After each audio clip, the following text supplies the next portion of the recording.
నమస్తే, welcome to reality check. ప్రస్తుతం మనతో పాటు ఉన్నారు ప్రొడ్యూసర్ బీఆర్ఎస్ నేత చిట్టిబాబు గారు. సార్ నమస్తే అండి. నమస్తే సార్, ప్రస్తుతానికి బెట్టింగ్ యాప్స్ కి సంబంధించి సెలబ్రిటీస్ కి అంటే యూట్యూబర్స్ కి, ఇన్ఫ్లుయెన్సర్స్ గా ఉన్న వాళ్ళకి, యాంకర్స్ కి మనము నోటీసులు జారీ చేయడం చూస్తూ ఉన్నాం. ఏం చెప్తారు? దీంట్లో చెయ్యాలమ్మా ఇలాంటి ఆ, తప్పు వాళ్ళ నడుపుతున్న వాళ్ళకి అరెస్ట్ చేయాలి. వాళ్ళకి ఊతమిస్తూ వాళ్ళ కోసం ప్రమోట్ చేస్తున్న వాళ్ళని చెయ్యాలి. వాళ్ళ మీద కేసు పెట్టాలి. ఎందుకంటే సామాజికంగా సమాజాన్ని భ్రష్టు పట్టించే విషయాలు. ఇదేదో ఒకళ్ళకు ఇద్దరికో రాష్ట్రం అంటే అది వేరు. ఇది ఒక మొత్తం సమాజాన్ని భ్రష్టు పట్టించే విషయాలు. ఇలాంటి విషయాల్లో ఉదాసీనత కాకూడదు. వాళ్ళు ఏదో సారీ చెప్పారు తెలిసారు కాకూడదు. ఎవరైనా సరే అది క్రీడా విభాగానికి సంబంధించిన వాళ్ళైనా, క్రీడా రంగమైనా, సినిమా రంగమైనా, రాజకీయ రంగమైనా, ఎవరైనా సరే, సెలబ్రిటీలైనా మామూలు అయినా సరే, దే షుడ్ బి పనిష్. ఖచ్చితంగా ఇక్కడ ఎలాంటి ఉదాసీనత ఉండకూడదు. ఎందుకంటే కుటుంబాల జీవితాలు నాశనమైపోతున్నాయి. ఇలాంటి వాటిని సెలబ్రిటీలు కాస్తైనా ఇంగిత జ్ఞానం కావాలి. ఏ సెలబ్రిటీ అయినా సరే వాళ్ళకి కాస్తైన సెన్స్ ఆఫ్ రెస్పాన్సిబిలిటీ కావాలి. ఈ సమాజం వల్లే, ఈ ప్రజల వల్లే, వీళ్ళ వల్లే మనం ఈ స్థాయికి వచ్చాం, మనం సెలబ్రిటీ అయ్యాం. సో మనం చేస్తే సమాజానికి ఉపయోగపడే మంచి పని చేయాలి, లేదా మూసుకుని కూర్చోవాలి. అంతేగాని సమాజానికి చెడు చేసే కార్యక్రమాలను మనం ప్రోత్సహించడమో, వాటికి ఓతం ఇవ్వడం మనం చెయ్యకూడదు అనే కనీసమైన ఇంగిత జ్ఞానం, కనీసమైన జ్ఞానం ఈ సెలబ్రిటీస్ కావాలి. వాళ్ళు ఎవరైనా సరే సెలబ్రిటీస్ అయినంత మాత్రాన ఏమైనా చేయొచ్చు. డబ్బులు వస్తాయి మాకు, మా మొహానికి, మా దీనికి డబ్బులు ఇస్తారు కనుక మేము ఏమైనా చేస్తాం, మాకేం సంబంధం, వాళ్ళు ఏం చేసుకోవాలంటే బుద్ధి తక్కువ మాట అది. అలా రెడ్ లైట్ ఏరియాలో ఉండే బ్రోకర్ల మనస్తత్వం అది.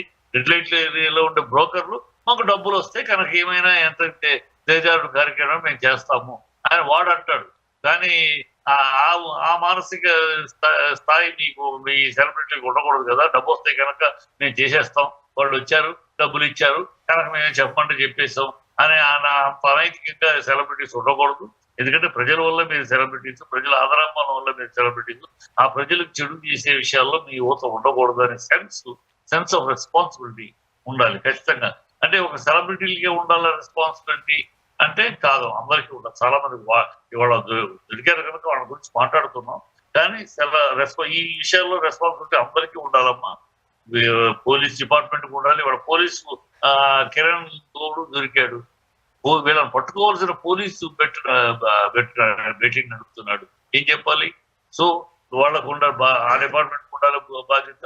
వాళ్ళతో నలుగురు పట్టుకుని అడవిడి చేయటం కదా. అసలు 2 ఏళ్ళుగా నడుస్తుంది. 2 ఏళ్ళుగా ఏం చేస్తున్నారు? 2 ఏళ్ళుగా ప్రభుత్వం ఏం చేస్తుంది? అక్కడ ప్రభుత్వం కానీ ఇక్కడ ప్రభుత్వం ఏం చేస్తున్నారు? తెలంగాణలో పేకాట కావచ్చు, ఈ ఆన్లైన్ పేకాట, రమ్మీ కూడా బ్యాన్ చేశారు. ఓకే, అయినప్పటికీ కూడా ఒక రకంగా మనం చెప్పాలంటే పార్లర్ గా బెట్టింగ్ యాప్స్ యథేచ్ఛగా నడుస్తున్నట్లుగానే మనం చూస్తూ ఉన్నాం. ఎవరిని తప్పు పట్టాలంటారు? తప్పు పట్టు ఎవరంటే బ్యాన్ చేశారనేది మాట. బ్యాన్ అయితే సరిపోదమ్మా, స్ట్రింజెంట్ యాక్షన్ ఉండాలి. దాని మీద సీరియస్ గా కంటిన్యూటీ ఉండాలి. కొన్ని పట్టుకున్నాం, వదిలిపేసాం, వాడు ఏదో సారీ చెప్పాడు వదిలేసాం. ఇప్పుడు యూట్యూబ్లు పట్టుకుంటున్నారు. పట్టుకుంటే వాడు దాన్ని బ్యాన్ చేస్తున్నారు. వాడు నెక్స్ట్ మంత్ ఇంకో పేరు మీద వెళ్తున్నాడు, ఇంకో పేరు మీద వాడే ఇంకో పేరు పెట్టుకుని చేస్తున్నాడు. సో ఇవన్నీ స్ట్రింజెంట్ రూల్స్ కావాలమ్మా. ఇక్కడ స్ట్రింజెంట్ రూల్స్ ఎలాంటి రూల్స్ ఉంటే వీళ్ళు కంట్రోల్ అవుతారు. ఇంకో విషయం చెప్పి బయటకు వస్తాను. ఇందాక బాధ్యత అనే సామాజిక అందరికీ ఉండాలి. ఒక సెలబ్రిటీస్ కి కాదమ్మా, పోలీసులకు ఉండాలి, లాయర్స్ కు ఉండాలి. ఈ లాయర్స్ కూడా ఇవాళ వీళ్ళకి బెయిల్ ఇవ్వడానికి ఈ లాయర్స్ ఎవరు ముందుకు రాకూడదు. ఇలాంటి వాళ్ళకి, ఈ రేపిస్టులకి, ఇలాంటి సామాజిక విద్రోహాలు చేసే వీళ్ళకి, హంతకులకి బెయిల్ కోసం అని ఈ లాయర్స్ కోర్టుకు రాకూడదు. వాళ్ళ కనుక లాయర్స్ అందరూ ఒక యూనియన్ తీసుకుని మేము ఇలాంటి వాళ్ళకి బెయిల్ ఇవ్వడానికి కోర్టుకు హాజరవు అన్నారనుకోండి, ఎక్కడ పోతారు వీళ్ళు? నోరు భయపడతారు. నోరు ముసుగు ఇలాంటి తప్పు చేయడానికి, ఇలాంటి దరిద్ర కార్యక్రమం నడపడానికి, నిర్వహించడానికి భయపడతారు. ఎందుకంటే జైల్లో మగ్గాల్సి వస్తుంది. మనకి ఎవరు బెయిల్ ఉంటారు కూడా ఏ లాయర్ రాడు. సో ఇలా బాధ్యత ఉంది. కానీ మన లాయర్స్ ఏం చేస్తున్నారు?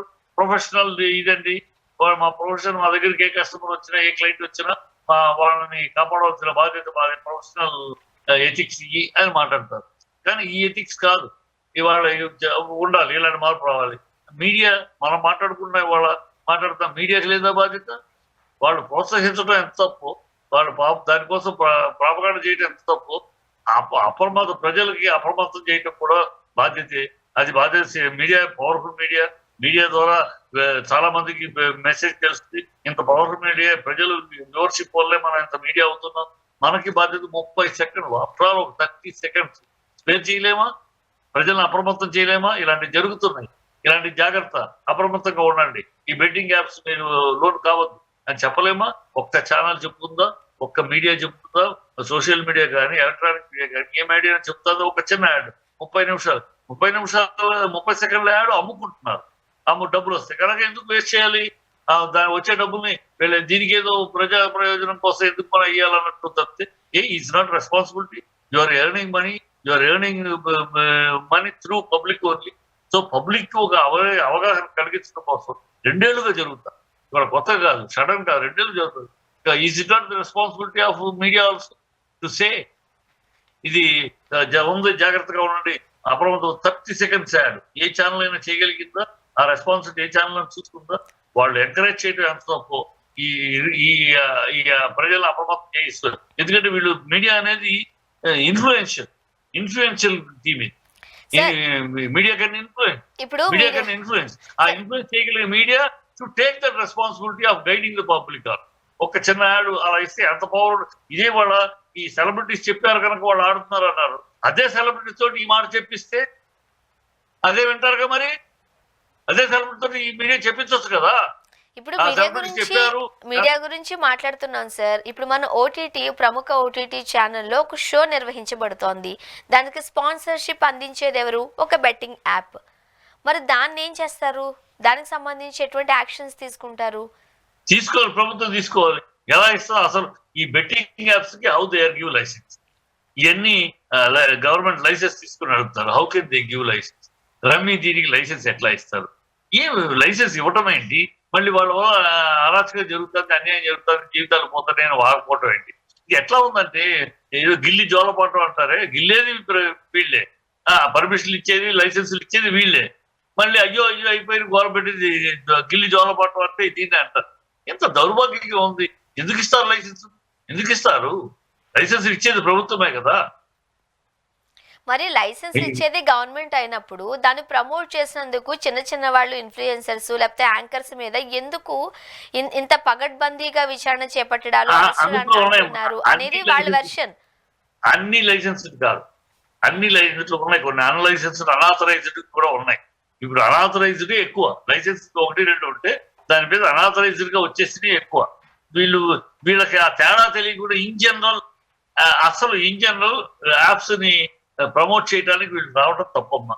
ఎనీ సెలబ్రిటీ హూ ఎవర్ దానివల్ల ఎంత నష్టమో. ఈ జూదాన్ని ఆడమని మనం ఎంకరేజ్ చేయటం ఏంటి? వాళ్ళని మోసపోతారని కొత్త తెలియకపోతే మొదట్లో 2 సంవత్సరాలుగా జరుగుతారు. ఇని అప్పుడప్పుడు అడపదడప వింటానే ఉన్నాం. మీరు సెలబ్రిటీస్ గా మీకు ఆ జ్ఞానం లేకపోతే ఎట్లా? మీకు అవగాహన లేకపోతే ఎట్లా? ఉన్నారు కదా, మామూలు సామాన్యుడికి లేకపోతే ఉండొచ్చు. నువ్వు డబ్బులు ఇస్తున్నారు కనుక చేసేస్తావా? ఏ ఆలోచన లేకుండా చేసేస్తావా? తప్పు కదా అది. అది ఇర్రెస్పాన్సిబుల్ కాదు. నీకు బాధ్యత లేదా? సెలబ్రిటీ అవగాహన నాకేముంది బాధ్యత? నేను డబ్బులు తింటాను, నా పేరుకు రూపాయలకి డబ్బులు వస్తాయి, ఆ డబ్బులు నేను తింటాను, నాకేంటి వాళ్ళ ఎలా పోతే ఎట్లా అంటావా? Is it correct? తప్పు. కరెక్ట్. సెలబ్రిటీస్ కూడా ఈ విషయంలో ఎవరి మీద వాళ్ళ అనాలోచితమైన మాకు తెలియదు. ఒకటి చట్టంలో, భారతీయ శిక్షా స్మృతిలో ఈ ఇగ్నోరెన్స్ ఈజ్ నాట్ యాక్సెప్ట్. నాకు తెలియదు అనేది చట్టం అంగీకరించదు. తెలుసుకోవాలి. నాకు తెలియదు అంటే చట్టం అంగీకరించదు. తెలుసుకోవాలి.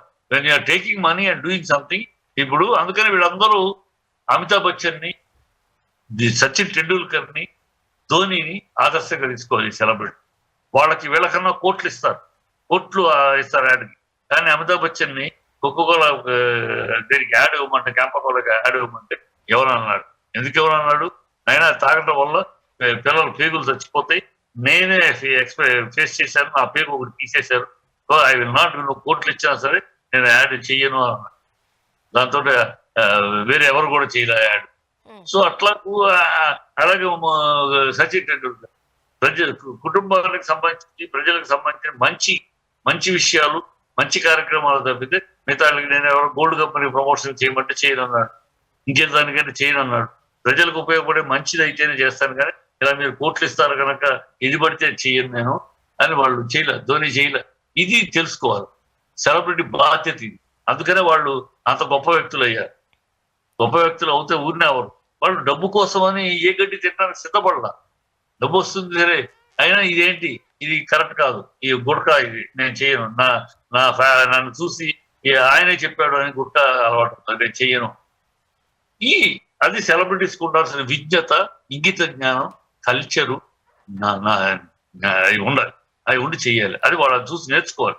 ఇక్కడ సార్ ఇక్కడ 2 వర్షన్స్ పార్లర్ గా నడుస్తున్నాయి. ఇంతకుముందు మీరు అన్నట్టు గుట్కాలకి సంబంధించి, పాన్కి సంబంధించి తినద్దు, తింటే ఆరోగ్యానికి హానికరం అని చెబుతూనే ఉంటారు. మరోపక్క పెద్ద పెద్ద సెలబ్రిటీస్ దానికి సంబంధించిన ప్రమోషన్స్ లో భాగంగా యాడ్స్ చేస్తూనే ఉన్నారు. ఇప్పుడు ఒకవేళ అది ఎవరైనా తిని అనారోగ్యం పాలైనట్లయితే ఆ సంస్థను అనాలా, దాన్ని అలో చేసిన ప్రభుత్వాన్ని అనాలా, దాన్ని ప్రమోషన్ చేసిన సెలబ్రిటీని అనాలా? ఇదంతా సైక్లింగ్ గా ఉంది కదా. ఇక్కడ మన దగ్గరకు వచ్చేసరికి ఎందుకు సెలబ్రిటీస్ నే తప్పు పడుతున్నారు అంటున్నారు. అందరినీ అనాలమ్మా, సెలబ్రిటీస్ నే తప్పు, అందరినీ అనాలి. సెలబ్రిటీస్ మాత్రమే తప్పట్టాల్సిన పర్లేదు. అందుకని చెప్పిన బాధ్యత, సామాజిక బాధ్యత అందరి మీద ఉంది. ఇవాళ వాళ్ళు ఉన్నారు కనుక వాళ్ళని వేరే చూపిస్తున్నాం. మనందరికీ కూడా బాధ్యత, వీఆర్ ఆల్ ఫెయిల్యూర్. మన ఈ సామాజిక బాధ్యతలో మన అందరం తప్పిదం చేస్తున్న వాళ్ళమే, తప్పు చేస్తున్న వాళ్ళమే. ఏదో ఒకటి తిరిగి ఉండి అలా వేలు చూపించి మనం ఏదో సొంత పూసల్లాగా మాట్లాడుతున్నా కానీ ఎవడు వాడి బాధ్యత నిర్వర్తించాల. పోలీసులు, లాయర్లు, సెలబ్రిటీస్ ఎవరు ఏదో పని అయితే చాలు అన్నట్టు నడుస్తున్నారు. మనం మధ్యలో సామాజికంగా మీడియాగా మనం సోషల్ టాక్స్ మాట్లాడుతున్న మనం కానీ నాలాంటి వాళ్ళు ఎక్కడ చెప్తాం? ఎక్కడైనా సందర్భం వచ్చినప్పుడు చెప్తున్నామా? ఈ 2 ఏళ్ళు నడిస్తే ఎక్కడైనా సామాజిక కార్యకర్తలు అన్న వాళ్ళు చాలా మంది ఉన్నారు కదా, సామాజికమైన డిబేట్లు వస్తూ ఉంటారు కదా. ఎవరన్నా ఎప్పుడన్నా వీటి గురించి తప్పు మాట్లాడిన, తప్పు అని చెప్పిన మా దాఖలాలు ఉన్నాయి? లేవు. ఎందుకు చెప్పరు? వాళ్ళు సెలబ్రిటీ చెప్తారు, మనం దాన్ని ఖండించేందుకు మనకెందుకు? వాళ్ళు చెప్తున్నప్పుడు ఇలా అంటే ఒక అలసత్వము, ఒక అబాధ్యత అనేది మన అందరిలోనే ఉంది. మేజర్ గా వాళ్ళు చేయడం తప్పు. దాన్ని పట్టించుకోకుండా మనము బాధ్యత ఉండవలసిన బాధ్యత నెరవేర్చుకోవాలి. సో ఈ మిస్టేక్ ఈజ్ సర్కిల్, ఒకరితో స్టార్ట్ అయ్యేది కాదు. ప్రభుత్వం అసలు ఎలా లైసెన్స్ ఇస్తుంది మొదలెడితే, ప్రభుత్వం లైసెన్స్ ఎట్లా ఇస్తుంది మొదలెడితే, వాళ్ళు చేస్తూ ఉంటే కళ్ళు మూసుకుని అధికారులు ఎలా చూస్తూ ఉన్నారు అక్కడ మొదలెడితే. వీళ్ళు ప్రమోషన్ చేస్తూ ఉన్నారు. అది ప్రమోషన్ చేసినప్పుడు తెలియదు, ప్రమోషన్ అదే సీక్రెట్ కాదు కదా, ప్రమోషన్ చేస్తే పబ్లిక్ లో వచ్చింది కదా. అప్పుడు ఈ ప్రభుత్వాలకి, అధికారులకి తెలియదా ఏంటండి తప్పుదాన్ని ఇలాంటి దానికి ప్రమోట్ చేస్తారంటే అప్పుడే నోటీసులు ఇవ్వచ్చు. ఎందుకు ఇన్నాళ్ళు ఇంత చచ్చిపోయి ఇది ఒక 2 ఏళ్లుగా సాగుతా అంటే ఇంత గొడవ అయినాక ఇప్పుడు ఎన్నడ నిద్రపోయారా? సో తప్పు అని మొదలెడతాం. ఇది round the circle. So celebrities అనే వాళ్ళని ఖచ్చితంగా ఇప్పుడైనా కనీసం నేను అనేది ఏంటంటే చట్టం గట్టిగా ఉండాలి. చట్టం ఇప్పుడున్న చట్ట పరిధిలో వీళ్ళకి ఏమీ కూడదమ్మా. వీళ్ళని అరెస్ట్ చేసినా, ఎవరినైనా సరే అరెస్ట్ చేసి ఏమి వెంట్రుకు వాచి కూడా కూడదు. ఏముంది, హ్యాపీ. ఈ యాంకర్స్ లేకపోతే ఇన్ఫ్లుయెన్సర్స్ చాలా తక్కువ మనీ సంపాదిస్తారు కాబట్టి మనీకి ఆశపడి అంతా చేశారేమో అనుకోవచ్చు. ఇప్పుడు మంచులక్ష్మి గారి పేరు, రాణా లాంటి పేర్లు కూడా బయటకు వస్తున్నాయి బెట్టింగ్ యాప్స్ కి ప్రమోషన్ లో భాగంగా. మరి ఈ వీళ్ళని ఏమనాలంటారు? వీళ్ళకి సంబంధించి మీరు ఎలా చెప్తారు? వాళ్ళ సెలబ్రిటీ స్టేటస్ అమ్ముకుంటున్నారు అంతే.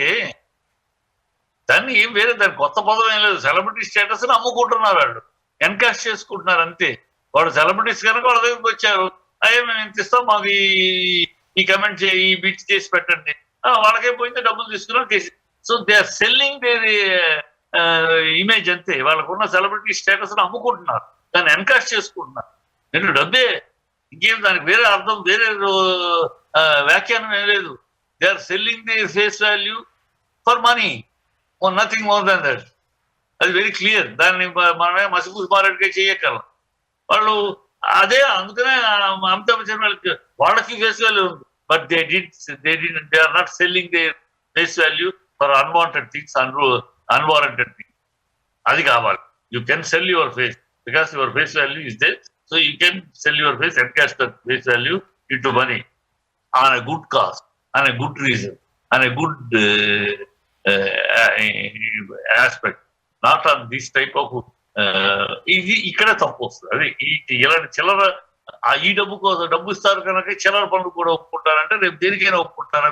అందుకని రెడ్ లైట్ దారుణంగా కంపేర్ చేసి రెడ్ లైట్ ఏరియా వాళ్ళతో కంపేర్ చేసి అందుకు రెడ్ లైట్ ఏరియా అనే ఎక్కడ ఏంటి రెడ్ లైట్ అనే ఎలాంటి ఇది ఉండదు. రెడ్ లైట్ ఏరియా వాళ్ళు డబ్బు వస్తే కనుక వీళ్ళు అంతే ఏ చెప్తా ఉంటారు, డబ్బులు వస్తే చాలు వాళ్ళకి ఏమి ఎవరి జీవితాలు ఏంటి ఏమి ఆడతారు కదా. ఇప్పుడు ముఖ్యంగా ఇది ఓన్లీ టాలీవుడ్ కి మాత్రమే కాదు, బాలీవుడ్ లో సెలబ్రిటీస్ కి కూడా వాళ్ళ పేర్లు కూడా వినపడుతున్నాయి. మరి అక్కడ కూడా యాక్షన్ తీసుకుంటారంటారా? అక్కడ కూడా ఇలాంటి చర్యలే తీసుకోబడతాయి అని అనుకోవచ్చా? డెఫినెట్ గా అమ్మా ఎక్కడైనా తీసుకుంటారు. ఇప్పుడు డ్రగ్స్ వచ్చినప్పుడు కూడా రకుల్ సింగ్ బాంబే వాళ్ళ మీద కూడా వెళ్ళినాయి కదా, నోట్ చేశారు, మైండ్ చేశారు, వాళ్ళ రకుల్ సాముని అరెస్ట్ చేశారు. All those things are there. అది యాక్షన్స్ తీసుకో ఈ యాక్షన్స్ తీసుకోవడం వల్ల ఏమీ ఒరగదు, సింపుల్ వల్ల ఏమీ అవుతుంది అనేది అది. ఎందుకంటే వాళ్ళు యాక్షన్ తీసుకోవడం వల్ల ఏమి కుదరదు. ఎందుకంటే యాక్షన్స్ ఇవాళ చట్ట ప్రకారం చాలా సింపుల్ గా ఈజీగా ఉన్నాయి. అది వాళ్ళకి easy to escape, easy to go away. అలా కాకుండా చట్టంలో మార్పులు రావాలి.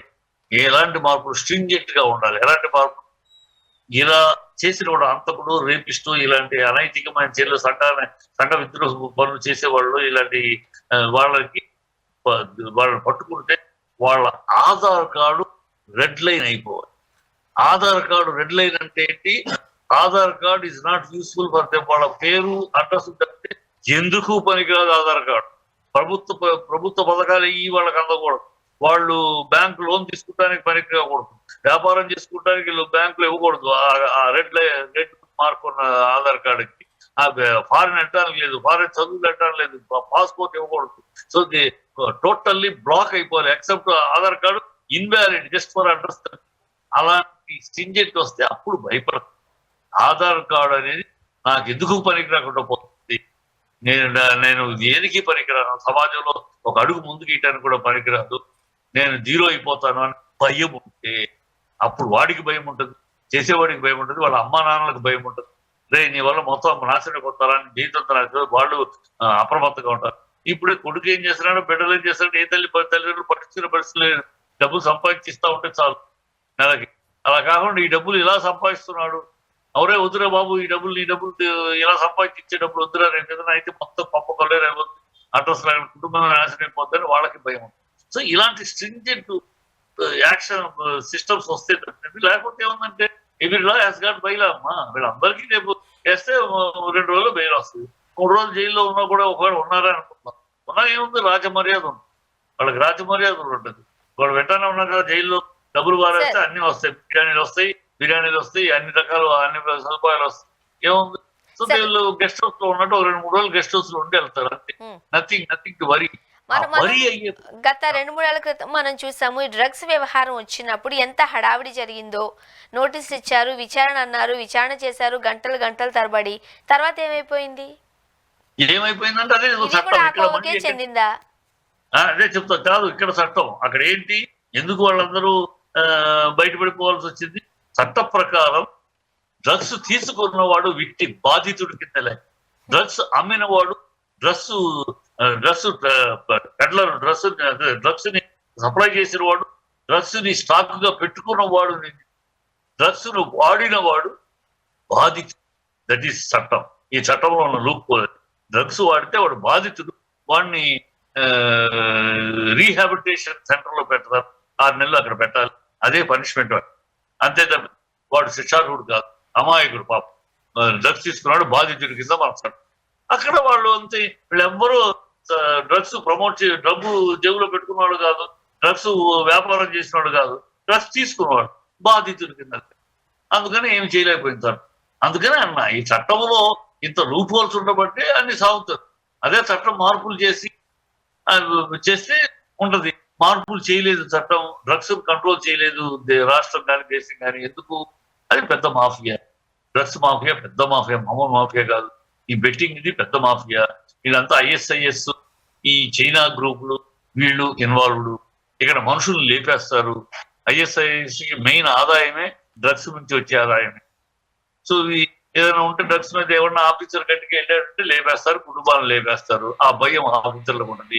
ఆ ఆఫీసర్ తగిన స్ట్రాంగ్ ప్రొటెక్షన్ ఇవ్వరు, ఆ ఆఫీసర్ ఫ్యామిలీకి ఇవ్వరు. వాళ్ళకు ఇద్దరు కానిస్టేబుల్ అక్కడ ఎందుకు పనికిరాని ఎమ్మెల్యేలకి ఆ 4-5 ఇస్తారు. ఎందుకు పనికి అనవసరం షో కోసం, వాళ్ళకి షో కోసం సెక్యూరిటీ ఇలాంటి ఆఫీసర్కి.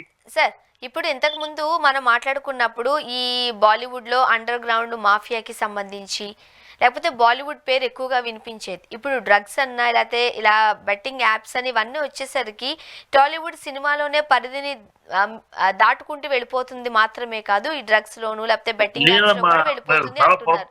లింకప్ చేయొచ్చా? చాలా పొరపాటు. మన కేరళ ఇవాళ ఏ పరిస్థితులు ఉందో తెలుసమ్మా. ఒకప్పుడు ఉడత పంజాబ్ లో ఎలా డ్రగ్స్ చాలా వీర విహారం చేస్తే వాళ్ళ కేరళలో అంత వీర విహారం చేస్తారు. కేరళ బాగా ఎడ్యుకేటెడ్ పర్సంటేజ్ ఎక్కువ ఉన్న స్టేట్ మన దేశంలో కేరళ. అక్కడే విచ్చలవిడిగా వెళ్ళిపోతారు డ్రగ్స్, విపరీతం అసలు విచ్చలవిడిగా జరుగుతారు.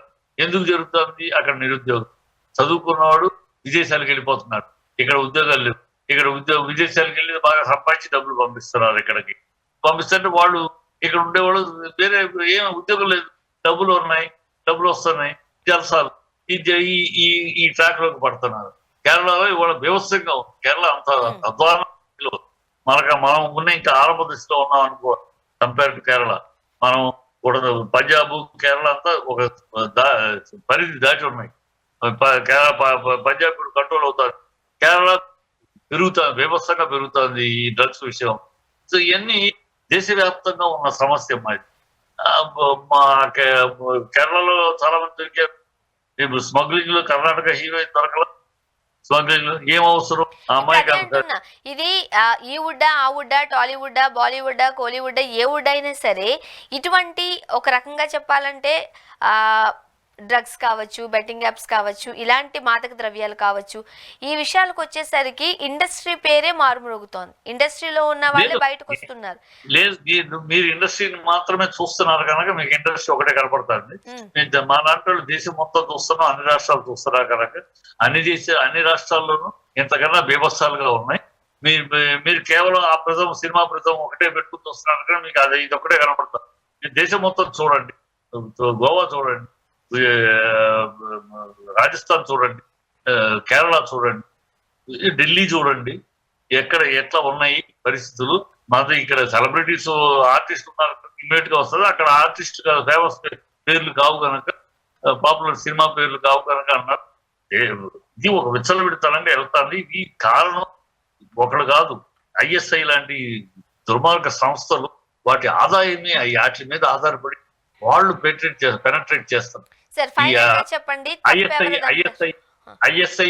ఐఎస్ఐ అలాంటి సంస్థలు ఈ దేశాన్ని విచ్ఛిన్నం చేయాలని, ఈ దేశాన్ని ఇస్లామిక్ దేశంగా మార్చాలని తపన పడుతున్న ఐఎస్ఐ సంస్థ, ఆ పీడిఎఫ్ కర్ణాటకలో పీడిఎఫ్ సంస్థ, వీళ్ళ పనులు అయ్యాయి.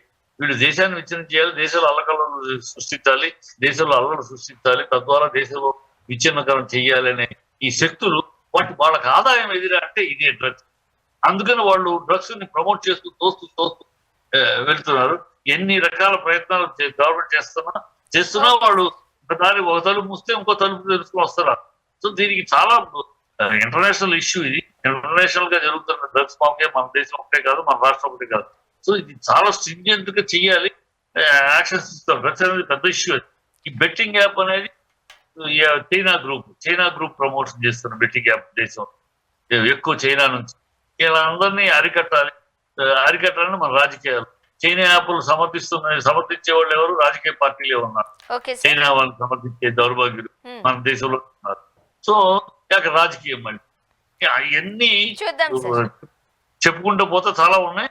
ఓ రోజు కూర్చుని అసలు వీటికి రాజకీయ నాయకుడికి ఉన్న లింకులు ఏంటి, ఆ దౌర్భాగ్యులు ఎవరు, ఆ దౌర్భాగ్య పార్టీ ఎవరు అన్ని మనం మాట్లాడుతున్నాం, డిస్కస్ చేద్దాం sir. Thank you so much sir, మీ అభిప్రాయాలు పంచుకున్నారు. థ్యాంక్ యూ వెరీ మచ్ అండి. Thank you.